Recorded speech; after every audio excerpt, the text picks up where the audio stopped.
कैसे हो मेरे प्यारे बच्चों। उम्मीद करते हैं आप अच्छे होंगे। और हम आज का जो विषय है पर्यावरण है, पाठ 7 है, वन एवं वन्य जीव। बच्चों, वन होता क्या है?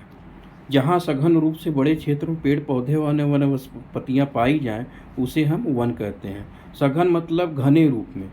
जहाँ सघन रूप में बड़े क्षेत्र में पेड़ पौधे और अन्य वनस्पतियाँ पाई जाती हैं, उसे हम वन कहते हैं। वन में विभिन्न प्रकार के जीव जंतु पाए जाते हैं, विभिन्न प्रकार के पेड़ पौधे पाए जाते हैं, और वन से हमें शुद्ध वायु मिलती है, जल मिलता है, वन से ही प्राप्त होता है। हम शुरू से देख रहे हैं, अनादिकाल से मानव जो है वनों पर निर्भर है अपनी पूर्ति के लिए। भोजन हमें वन से मिलता है, सब्जी वन से मिलती है, कागज़ मिलता है, दिया सलाई मिलता है, रेशम मिलता है, रबड़ मिलता है, आदि कच्चा माल के रूप में हमें मिलता है। और उसके हम अपने उपयोग के लिए बहुत से उपयोगों के लिए हम इन सब कच्चे माल को प्रयोग करते हैं। भारत में शीशम, सागौन, आम, नीम, देवदार आदि महत्वपूर्ण इमारती लकड़ियां भी पाई जाती हैं। लकड़ियों का प्रयोग जैसे कुर्सी, मेज, फर्नीचर बनाने में किया जाता है। इसके अतिरिक्त फल फूल भी हमें जंगलों से मिलता है, जड़ी बूटी मिलती है, लाख मिलता है। रबड़ से हम टायर बनाते हैं, खिलौना बनाते हैं। ये जो वन होते हैं बेटा, ये तेज बहाव जो होता है जल का, वो रोकते हैं। तेज गति जो वायु होती है उसे रोकते हैं। इस प्रकार ये तूफान को रोकने में सहायक होते हैं, बाढ़ को रोकने में सहायक होते हैं। मृदा प्रदूषण जो होता है बेटा, उसको रोकते हैं। जो मिट्टी होती है ना खेत की, बह के जाती, उसे रोकते हैं। यदि पेड़ हम काट दें, जैसे आप पानी बह रहा है, यदि हम पेड़ पौधा उखाड़ मिट्टी बह जाती तो उसको रोकते हैं। और ये जो वन होता है, अनेक प्रकार के जानवरों जैसे शेर, चीता, हाथी, तेंदुआ, बाघ, हिरन, सियार, लोमड़ी आदि का निवास स्थान होते हैं। ये सब झाड़ियों में रहते हैं, गुफाओं में रहते हैं। ये जानवर वन के रक्षक माने जाते हैं। इन जानवरों के ही डर से शिकारी जंगल में नहीं जाते हैं जल्दी। ये चित्र में देखिए विभिन्न प्रकार का प्रयोग किया, जैसे लकड़ी का जो होता है, बांस का प्रयोग गांव में कुर्सी बनाने के प्रयोग होता है। जंगल से जो लकड़ी मिलती है उससे हम चूल्हे पे खाना बनाते हैं जलाकर। औषधि मिलता है, लकड़ी मिलता है, छांव मिलता है, पेड़ों से दवाइयाँ बनती हैं बेटा। उसके बाद जैसे पीपल का जो पत्ता होता है, उदाहरण के तौर पर हम देखें तो अभी पिछली बार हाथी आई तो स्कूल में खा रही थी। तो ये जो जंगल में पेड़ होते हैं, जीव जंतु होते हैं, एक दूसरे पे निर्भर करते हैं। अब हम देखते हैं, लोग वनों को प्राकृतिक औषधालय भी कहते हैं। जंगल बेटा मुफ्त में हमें जड़ी बूटी मिलती है। जंगल के लोग जो निवास करते हैं वो अस्पतालों में जल्दी नहीं जाते हैं। वो जंगल में जो भी पेड़ पौधा से जड़ी बूटी अवेलेबल है उसको प्रयोग करके और निरोग रहते हैं, बीमारी को दूर भगाते हैं। जैसे नीम की पत्ती है, बात करें तो रक्त शोधक के काम में आता है, त्वचा रोगों के उपचार में काम आता है। इसबगोल का जो बीज होता है उसकी भूसी होती है, पेट दर्द करता है तो लोग पेचिश और कब्ज ठीक करने में प्रयोग करते हैं। सिनकोना होता है, सिनकोना का छाल से मलेरिया की दवाई बनाते हैं। जामुन का जो बीज होता है उसको पीस कर मधुमेह के जो रोगी होते हैं, जो डायबिटीज़ बोलते हैं, उनके लिए लाभदायक होता है। यूकेलिप्टस आप सफ़ेदा बोलते हैं, उसका तेल जुकाम में प्रयोग किया जाता है। मुलेठी का जो पौधा होता है उसका जड़ गले की खराश, जब खांसी होती खराश होता है तो उसमें लाभदायक होता है। पृथ्वी पर बेटा बहुत से लाखों जीव जंतु रहते हैं, उसको हम आवास स्थल कहते हैं और वन कहते हैं। जैसे जैसे हम शुरू से देख रहे हैं कि मानव जंगल में निर्भर रहता था, खेती बाड़ी करता था, तो जंगल की कटाई करता था, तब घर बनाता। तो जब हम कटाई करते हैं वनों की, तो जो जंगली जानवर हैं इधर उधर भागते हैं, इधर उधर विचरण करते हैं। तो हम अपनी आवश्यकता के लिए जंगलों को काटते गए, कल कारखाने बनाते गए, पुल बनाते गए, रेलवे लाइन बनाते गए। तो जंगल जब काटते गए तो उससे वजह से कार्बन डाइऑक्साइड की जो मात्रा है वो बढ़ गई, ऑक्सीजन की मात्रा घट गई। शहरों में देखिए कितनी दिक्कत होती है। वन्य जीवों की अधिकाधिक मांग, उनके अवैध शिकार से वन्य जीवों को नष्ट किया गया। जैसे जो शिकारी होते हैं, शेर बाघ को मारते हैं, उसके खाल को ऊंचे दामों में बेचते हैं। ये हम जो मार के हम बेच रहे हैं अपने लाभ के लिए। तो जंगल के जो शेर हैं वो दिन पर दिन कम हो जा रहे हैं, बाघ कम होते जा रहे हैं। उसके बाद उल्लू होते, कहते हैं कि लक्ष्मी का वाहन है, उनको भी लोग मारते गए धीरे धीरे। तो इससे क्या हुआ कि इनकी प्रजातियां कम होती गई और ये संकटाग्रस्त प्रजातियों में की श्रेणी में आ गए। इन्हीं को हम संकटाग्रस्त प्रजातियां बोलते हैं। डायनासोर कभी हुआ करते, विशालकाय जानवर होते थे। मेमथ हाथी का विशालकाय रूप होता था।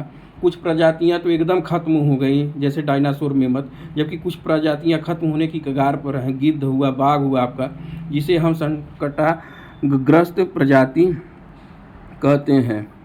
वन और वन जीवों की सुरक्षा के लिए सरकार कानून बनाए हैं, संरक्षण हेतु विशिष्ट योजनाएं आरंभ की हैं। इसके अंतर्गत भारत में विभिन्न स्थानों पर वन्य जीव अभयारण्य और राष्ट्रीय उद्यान स्थापित किए गए। भारत में प्रमुख राज्यों के वन्य जीव अभयारण्य और राष्ट्रीय उद्यान निम्नलिखित हैं, जैसे कि पेरियार आपके इडुक्की केरल में पड़ता है। चंद्रप्रभा आपके जस्ट 2 किलोमीटर दूर जिला है चंदौली, वहाँ पे है चंद्रप्रभा अभयारण्य। मानस अभयारण्य आपका असम में है। जलदापरा आपका अभयारण्य पश्चिम बंगाल में है। कान्हा अभयारण्य और बांधव राष्ट्रीय उद्यान आपके मध्य प्रदेश में है। बांदीपुर राष्ट्रीय उद्यान आपके कर्नाटक में है। कार्बेट नेशनल पार्क जो है आपके उत्तराखंड में। दुधवा नेशनल पार्क आपके लखीमपुर खीरी में है, ये उत्तर प्रदेश में। गिर उद्यान जो अभी जहाँ पे कुछ शेर आए हुए थे, सफ़ेद शेर पाए जाते हैं, वो आपका गुजरात में है। केवला देव और सरिस्का राष्ट्रीय उद्यान आपके राजस्थान में है। नंदा देवी राष्ट्रीय उद्यान आपके उत्तराखंड में है। सलीम अली राष्ट्रीय उद्यान आपके जम्मू कश्मीर है, जहाँ पे हंगुल में पाया जाता है। भारत के प्राकृतिक तथा वन क्षेत्रों को राष्ट्रीय उद्यानों वन्य जीव अभयारण्यों के रूप में सुरक्षित रखने के लिए प्रयास किए गए हैं। बेटा, राष्ट्रीय उद्यान और वन्य जीव अभयारण्य में अंतर क्या है? वन्य क्षेत्रों की कटाई, चराई तथा आवास को नुकसान पहुंचाने वाले किसी भी गतिविधि की अनुमति नहीं दी जाती, जबकि अभयारण्य में स्थानीय निवासियों के लिए जंगली उत्पाद एकत्र करने और वृक्षों तथा घास की कटाई, सीमित कटाई तथा जमीन के निजी स्वरूप बना रहने की जैसी बातें छूट होती हैं। आपके राष्ट्रीय अभयारण्य में जो होता है बेटा, आप वहाँ पे घास काट सकते हो, रह सकते हो, और क्या कहते हैं कि वहाँ पे जो लकड़ी होती है उसको आप ले सकते हो, बल्कि आपके उद्यान क्षेत्रों में कटाई, चराई, आवास एकदम वर्जित है। वन्य जीवों के संरक्षण संबंधी कार्यक्रम जो चलाए गए। लुप्त प्रजातियों का प्रजनन केंद्र आपका कुकरेल वन लखनऊ में 1984-85 में स्थापित हुआ। राष्ट्रीय चंबल वन्य जीव विहार योजना उत्तर प्रदेश, मध्य प्रदेश और संयुक्त योजना है। आपका जो राष्ट्रीय चंबल वन्य जीव विहार योजना उत्तर प्रदेश, मध्य प्रदेश और राजस्थान के बीच की योजना है। यहाँ पर घड़ियाल संरक्षण हेतु योजनाएं चलाई गई हैं। घड़ियाल प्रजनन केंद्र 2 जगह हैं, कुकरेल में और कतरनिया घाट वन्य जीव विहार बहराइच में। घड़ियाल का प्रजनन केंद्र जो आपके यूपी में है, कुकरेल वन में है, और कतरनिया घाट वन्य जीव विहार बहराइच में है। प्रोजेक्ट एलिफेंट भारत सरकार ने 1992 में लॉन्च किया था, जिसमें उत्तर प्रदेश भी शामिल था। एलिफेंट रिजर्व आपका यूपी में जो है बिजनौर और सहारनपुर जिलों में है, अभी बना नहीं, निर्माणाधीन है। इटावा में फिशर वन, बब्बर शेर प्रजनन केंद्र और लायन सफारी पार्क निर्माण किया गया है। इटावा में आपका लायन सफारी पार्क है, बब्बर शेर प्रजनन केंद्र स्थापित किया गया। भारत का पहला नाइट सफारी रात्रि वन्यजीव पार्क जो है ग्रेटर नोएडा में है। इको डेवलपमेंट प्रोग्राम, इसका उद्देश्य संरक्षित वनों के निकटवर्ती क्षेत्रों में वन उपज का विकास करना है। इको डेवलपमेंट प्रोग्राम वो है जो कि जंगल क्षेत्रों में जो निकटवर्ती क्षेत्र हैं उसका ग्रोथ कराना है। सामाजिक वानिकी, सोशल फॉरेस्ट्री जो स्कीम है, इस हिंदी में हम इसको सामाजिक वानिकी बोलते हैं। ऑपरेशन ग्रीन योजना उत्तर प्रदेश द्वारा चलाया गया था। वृक्षारोपण के प्रोत्साहन हेतु और संवर्धन को 1 जुलाई 2001 में यह योजना शुरू की गई थी। इसका मेन उद्देश्य था, मेन थीम था, टारगेट था हरित क्षेत्र जो ग्रीन बेल्ट है उसको बढ़ाना है। वन महोत्सव 1992 से पूरे भारत में मनाया जा रहा है और 1 जुलाई से 7 जुलाई तक वन महोत्सव मनाया जाता है। उत्तर प्रदेश वानिकी योजना विश्व बैंक की सहायता से 19 मार्च 1998 में शुरू की गई। हमारे जीवन में वनों का महत्व को दृष्टिगत रखते हुए हम 21 मार्च को विश्व वन दिवस मनाते हैं। हम जो विश्व वन दिवस मनाते हैं वो 21 मार्च को हर साल मनाते हैं। धरती को हरा भरा रखने के लिए पर्यावरण संतुलन बहुत आवश्यक है। पर्यावरण संतुलन ऐसा है बेटा कि जैसे हम पानी एक बोतल लेते हैं, जितना आधा लीटर पानी पिए, मान लीजिए बोतल में पानी लेते हैं, आधा लीटर पानी पिए फिर भर दिए, उसको संतुलन कहें कि हम फिर बाद में आवश्यकता होगी न लाएं, तो इसी तरह है संतुलन होती है। हमें इस दिशा में सार्थक प्रयास करना है। पर्यावरण संतुलन मतलब हमारा कहीं एक जानवर मर रहा है तो एक जानवर आ जाए। जैसे आदमी बूढ़ा हो जाता है तो हम 2 लोग रहते हैं कि हमारा 2 भाई हैं, तो हमारा 2 भाई आगे पीढ़ी जो है हमेशा 2-2 चलती रहे, उसके लिए 2-2 करते रहेंगे। धरती को हरा भरा बनाए के रखने के लिए सार्थक प्रयास करना चाहिए। हमें हरे भरे वृक्षों की कटाई स्वयं नहीं करनी चाहिए, जहाँ तक हो सके दूसरों को भी ऐसा करने से रोकना चाहिए। बेटा इसमें डिफॉरेस्टेशन एफॉरेस्टेशन आता है। डिफॉरेस्टेशन जंगल की कटाई कहते हैं, वनों की कटाई के वो डिफॉरेस्टेशन कहते हैं। एफॉरेस्टेशन पेड़ों को लगाने को, पौधों को लगाने को हम एफॉरेस्टेशन कहते हैं। हमें हरे भरे वृक्षों की कटाई स्वयं नहीं करनी चाहिए और दूसरों को भी रोकना चाहिए। आवश्यक हो तो यदि जंगल की कोई कटाई कर रहा है, पेड़ों की कटाई कर रहा है, तो उसको हम वन दरोगा या जिलाधिकारी कार्यालय को सूचित करें। हम अपनी आवश्यकता के लिए पेड़ काटते हैं तो हमें अधिक से अधिक पौधे लगाने चाहिए। यदि हम अपनी आवश्यकता के लिए 1 पेड़ काट रहे हैं तो हमें कम से कम 10 पेड़ लगाने चाहिए। जलाने के लिए लकड़ी का प्रयोग कम से कम करना चाहिए। आज सरकार जो है LPG उज्ज्वला स्कीम चलाई, लोगों के घर में गैस सिलेंडर हो गया, खाना लोग बना रहे हैं, तो उससे भी जंगल की कटाई कम हुई है, लकड़ी का प्रयोग कम हो रहा है। साथ ही साथ हमें जानवरों के प्रति भी संवेदनशील रहना चाहिए। संभव हो सके तो उनकी देखभाल करनी चाहिए।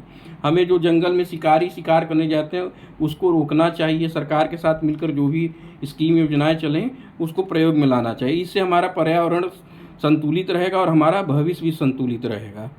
अब आते हैं क्वेश्चन आंसर पे। हम क्वेश्चन आंसर पे करते हैं। पहला प्रश्न है क वनों से प्राप्त होने वाले औषधि पेड़ों के नाम का उपयोग लिखित और उनका उपयोग लिखिए। वनों के प्राप्त होने वाले औषधि पेड़ पौधे का नाम: नीम की पत्ती रक्त शोधक, त्वचा शोधक, इसबगोल बीज, भूसी का प्रयोग होता है। पेचिश और कब्ज ठीक करने हेतु सिनकोना की छाल, मलेरिया की दवा हेतु जामुन का बीज होता है, मधुमेह के रोगियों के लिए लाभदायक होता है। यूकेलिप्टस से तेल मिलता है जुकाम के लिए। मुलेठी जड़ गले की खराश के लिए। दूसरा ख है वन क्षेत्र की मिट्टी का कटाव क्यों कम होता जा रहा। वन तेज वर्षा को मिट्टी को कटाव को रोकते हैं। वन क्षेत्र को पेड़ पौधे की वेग को कम करते हैं, अभी आपको बताया था। वायु की तीव्र गति को भी कम करते हैं, इससे वन क्षेत्र की मिट्टी का कटाव कम होता है। किन्हीं 4 इमारती लकड़ियों का नाम लिखिए। तो इसमें आपका लिख दीजिए शीशम, साखू, सागौन, देवदार। विलुप्त और संकटग्रस्त प्रजातियों में उदाहरण सहित स्पष्ट कर दिए। वन्य जीवों की अधिकाधिक मांग और उनके अवैध शिकार हेतु कुछ वन्य जीवों को पूरी तरह से नष्ट कर दिया गया, कुछ संकटग्रस्त हैं यानी विलुप्त होने की कगार पर हैं। पशु पक्षियों की जो प्रजातियां पूरी तरह विलुप्त हो चुकी हैं उन्हें विलुप्त प्रजातियों की श्रेणी में रखा जाता है, जैसे डायनासोर, मैमथ, डोडो आदि।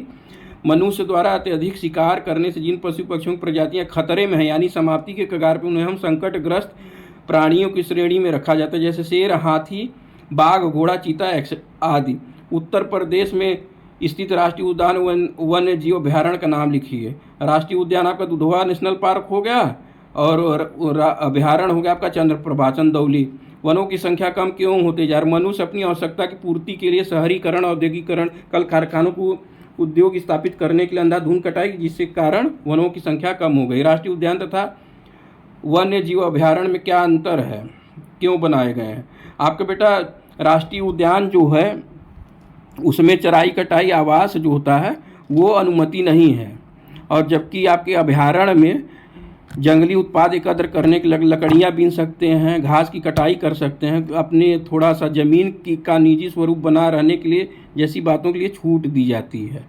उसके बाद वन जानवरों को किस प्रकार लाभ पहुंचाते हैं। वन जानवरों को भोजन, आश्रय, जीने के लिए अनुकूल परिस्थितियां देकर उन्हें लाभ पहुंचाते हैं। रिक्त स्थानों की पूर्ति: वन से हमें उद्योगों के लिए कच्चा माल प्राप्त होता है। ख वन जीव जंतुओं पक्षियों के रहने का स्थान है। ग वन को प्राकृतिक संसाधन कहते हैं। वन को प्राकृतिक संसाधन कहते हैं। 21 मार्च को हम विश्व वन दिवस मनाते हैं। चंद्रप्रभा अभ्यारण्य चंदौली उत्तर प्रदेश में स्थित है। कुकरैल वन लखनऊ उत्तर प्रदेश में स्थित है। सही गलत का निशान लगाएं। ये आपका प्रश्न तीसरा है। वन केवल जंतुओं के लाभ पहुंचाते हैं। गलत। वन आदिकाल से ही मनुष्य आदिकाल से ही वनों पर निर्भर है। सही।